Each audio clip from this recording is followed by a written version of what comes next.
Nous sommes très contents, même enchantés de vous retrouver à quelques jours de la fête de Noël. Noël est déjà sur toutes les lèvres et partout, dans nos villes, dans nos églises, dans nos maisons.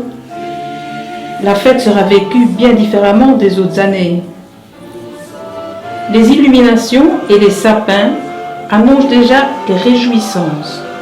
Les cadeaux sont achetés, l'organisation de retrouvailles familiales en tout petit comité est déjà prévue, même parfois avec difficulté. Et nous, intérieurement, personnellement ou avec d'autres, sommes-nous prêts à vivre la fête religieuse de Noël? Sommes-nous prêts à accueillir la joie Jésus, dans la joie Jésus, le Fils de Dieu, qui vient habiter notre monde et chacun de nos cœurs? Il nous reste une quatrième et dernière étape pour nous préparer à Noël. Nous allons la vivre ensemble en regardant la façon dont Marie, jeune fille de Nazareth, accueille la nouvelle de la naissance du Messie. Que la quatrième bougie de l'Avent, que Mathéo va maintenant venir allumer, manifeste notre disponibilité à la parole que Dieu veut nous dire aujourd'hui.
Écoutons dans l'évangile de Luc l'annonce de l'ange à Marie, tout en contemplant l'illustration qu'en donne un peintre contemporain français qui s'appelle Arcabas.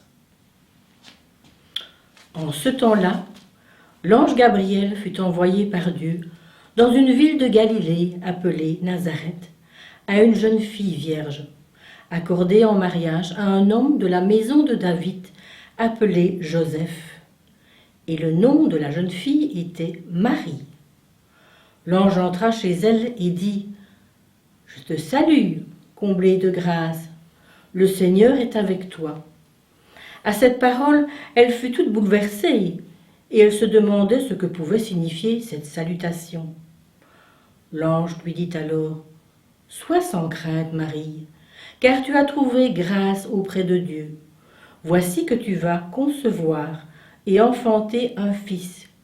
Tu lui donneras le nom de Jésus. »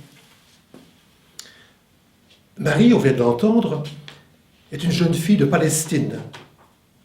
Une jeune fille comme toutes les jeunes filles juives de son village. Elle va prier à la synagogue. Elle prie aussi bien sûr chez elle, à la maison. Elle prie Dieu.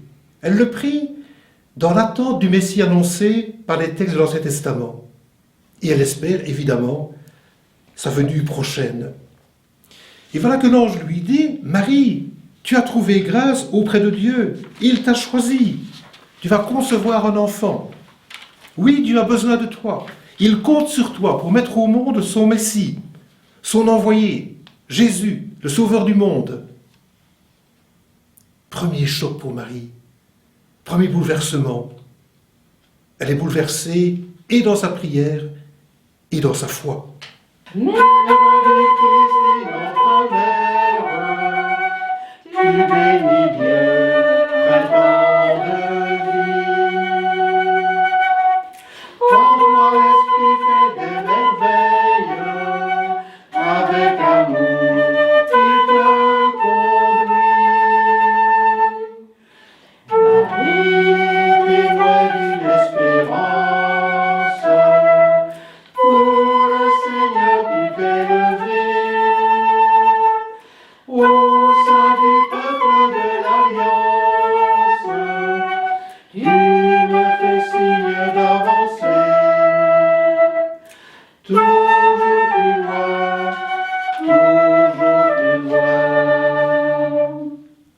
Cet enfant Jésus sera grand. Il sera appelé Fils du Très-Haut. Le Seigneur Dieu lui donnera le trône de David, son père. Il régnera pour toujours sur la maison de Jacob, et son règne n'aura pas de fin. Marie, comme toutes les femmes de son temps, souhaite devenir maman. Elle désire élever au mieux son enfant. Elle désire l'éduquer, l'aider à grandir, à trouver son chemin dans la vie. Très certainement aussi, elle rêve de son avenir, que son fils devienne charpentier comme son père. Et voilà que l'ange lui dit, « Non, Marie, cet enfant, si tu acceptes de le mettre au monde, cet enfant aura une toute autre destinée. Il ne sera pas uniquement ton enfant à toi, il sera l'enfant de Dieu. Il tracera pour tous les hommes le chemin de l'amour et du service. Oui, il sera grand.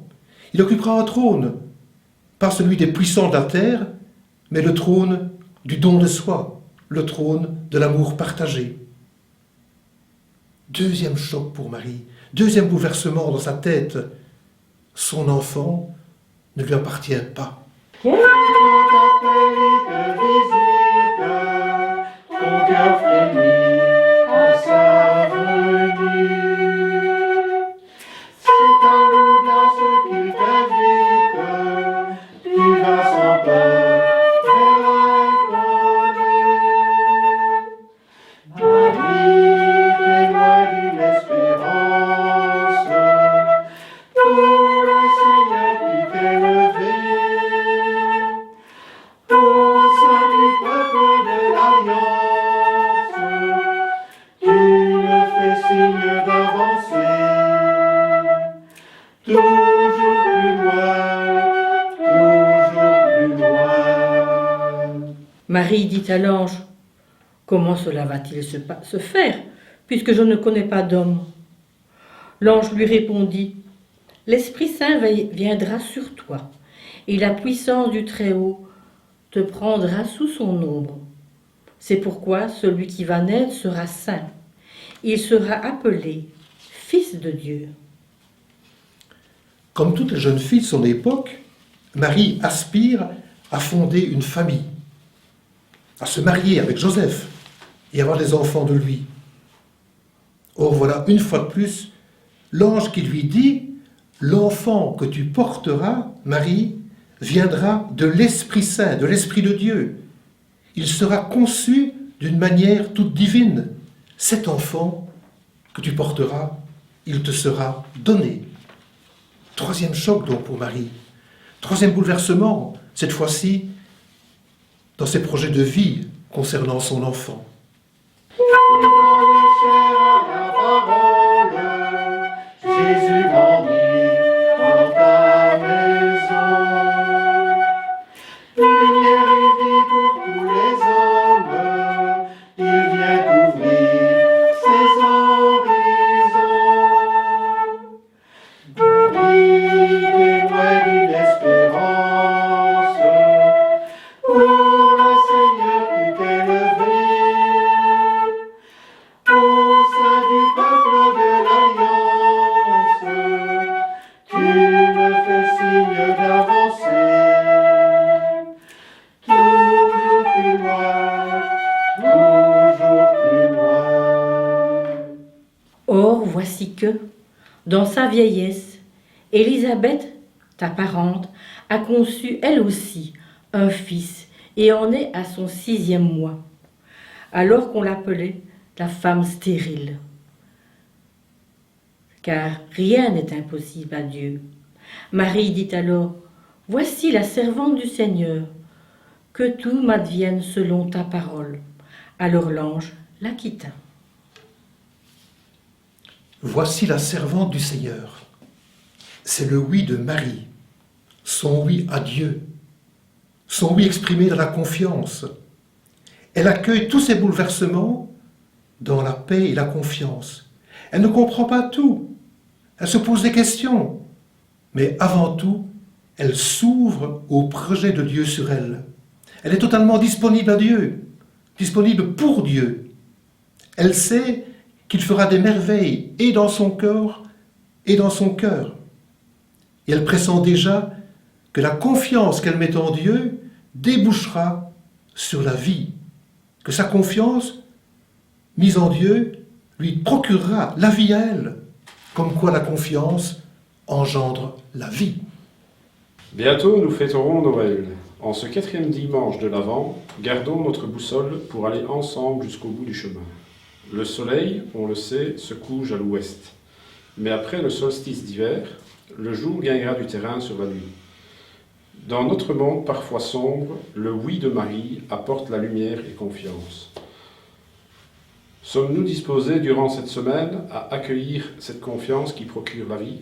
Magnificat, Magnificat, Magnificat anima mea Dominum, Magnificat, Magnificat, Magnificat anima mea. La confiance, c'est entendre une parole, la laisser faire son chemin et y répondre. Gilles a entendu à la radio un appel pour renforcer l'équipe des bénévoles dans un abri de nuit. « Ça ne me concerne pas », s'est-il dit. « J'ai ma famille, je travaille, c'est bien assez. » L'idée a fait du chemin.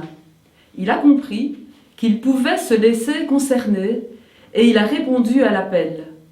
Il est maintenant veilleur avec d'autres. Il passe une soirée et une nuit par semaine avec les SDF avant de partir travailler le lendemain.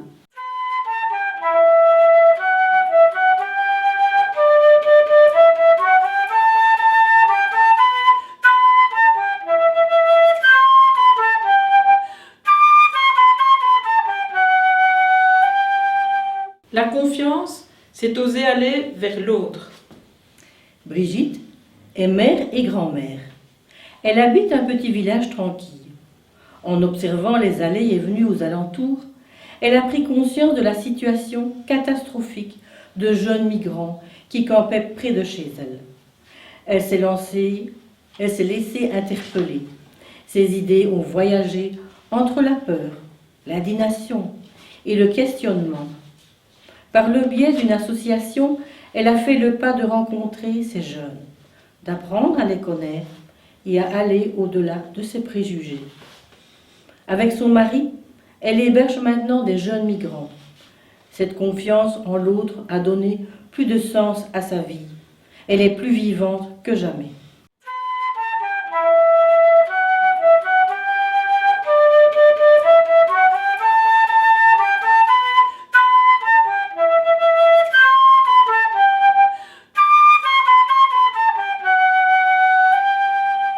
La confiance, c'est regarder et réagir autrement.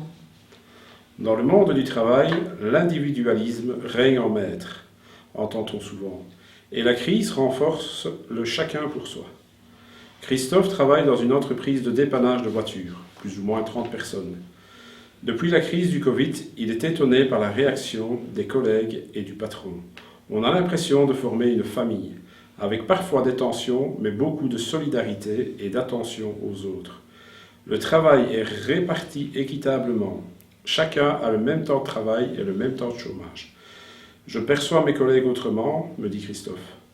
La mentalité est vraiment bonne. Chaque matin, je suis content de partir travailler. La confiance donne du goût et du cœur à l'ouvrage. Magnificat, Magnificat, Magnificat anima mea Dominum, Magnificat, Magnificat, Magnificat anima mea.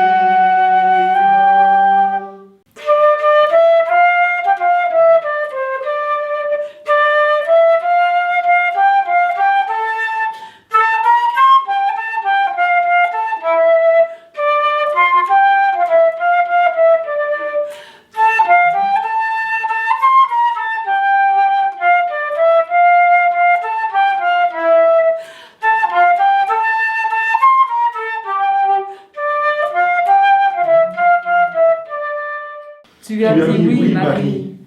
Était-ce un soir, était-ce un matin, Tu as dit oui, Marie. Et ce n'était pas le premier, et ce n'était pas le dernier que tu aurais à prononcer. Oui à la joie d'être mère, oui devant l'inconnu, oui au pied de la croix, oui en pleine nuit.